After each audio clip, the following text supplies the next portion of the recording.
Nos voisins du Mali sont aujourd'hui assaillis par des attaques djihadistes. Ils sont exposés à des ruptures stratégiques majeures. Au moment où notre économie s'enfonce dans des profondeurs sans précédent et des profondeurs préoccupantes, j'attendais de la représentation nationale une posture à la hauteur des véritables enjeux et des véritables priorités de notre pays, le Sénégal. Or, le débat qui nous est proposé aujourd'hui nous éloigne réellement de ces priorités. Je suis profondément convaincue que la problématique des peines accessoires que soulève l'abrogation de l'article 30 n'est pas anodine. Elle touche au cœur même de notre démocratie et de notre équité judiciaire. Donc, effectivement, on n'a pas besoin de ces peines accessoires dans le Code électoral. Mais l'article L34 du Code pénal permet déjà aux juges de se prononcer sur la perte des droits civiques. Alors pourquoi ne pas laisser aux juges le soin d'en apprécier l'opportunité et la durée? Donc, au-delà du fond, c'est votre démarche, chers collègues, qui interpelle. Si vous aviez été transparent et inclusif, cette proposition de loi, elle aurait pu rassembler, effectivement. Mais ce n'est pas le cas. Il y a ici, au Sénégal, assez d'experts sérieux et intègres qui ont toujours accompagné la marche de la démocratie. Mais malheureusement, ce qui caractérise votre démarche, c'est toujours le passage en force et l'unilatéralisme. Depuis les travaux fondateurs de la commission dirigée par Kéba Mbaye en 1992, notre pays a construit, pas à pas, une véritable démocratie, une véritable culture de consensus électoral. La mise en place de l'ONEL, la mise en place de la Sénat et les recours constants aux concertations nationales ont ancré ces réflexes dans notre pratique institutionnelle.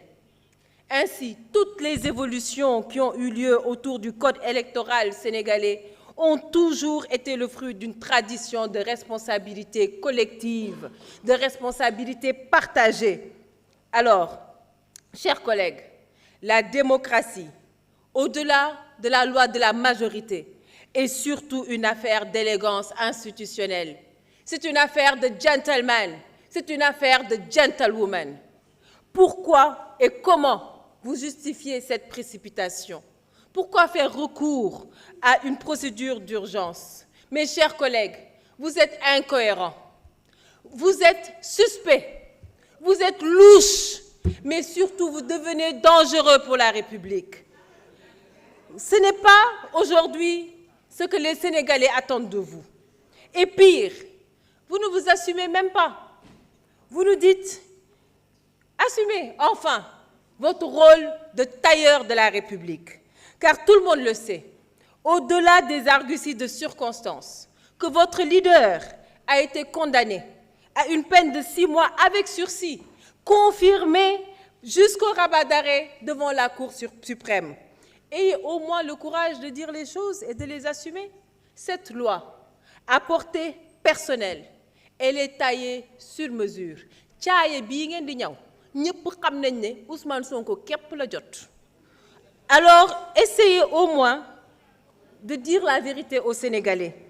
Chacun sait, nous savons, que votre générosité n'a jamais été d'ouvrir le jeu démocratique à vos adversaires. Jamais. Vous n'êtes pas aussi gentil, vous n'êtes pas aussi généreux. Et on le sait, il faut être courageux et assumer votre ambition et dire la vérité aux Sénégalais. Mais en lieu et place, vous avez choisi quoi? Vous avez choisi les détours, vous avez choisi l'ambiguïté, vous avez choisi les calculs et vous avez choisi, malheureusement, ces pratiques politiques politiciennes que nous espérions avoir déjà dépassées depuis longtemps.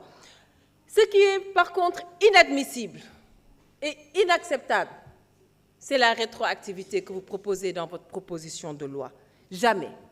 C'est elle qui vous dévoile. C'est elle qui aujourd'hui vous confond. Faites passer votre proposition de loi au forceps, parce que nous savons qu'elle va passer. Mais nous également, de l'opposition, Nous ferons tout ce que nous devons faire pour protéger cette République, et comme nous l'avons toujours fait, et nous savons comment le faire. Alors c'est précisément, encore une fois, chers collègues, et même cher peuple sénégalais, pour toutes ces raisons et pour tous ces comportements, que j'en appelle encore une fois au président de la République du Sénégal.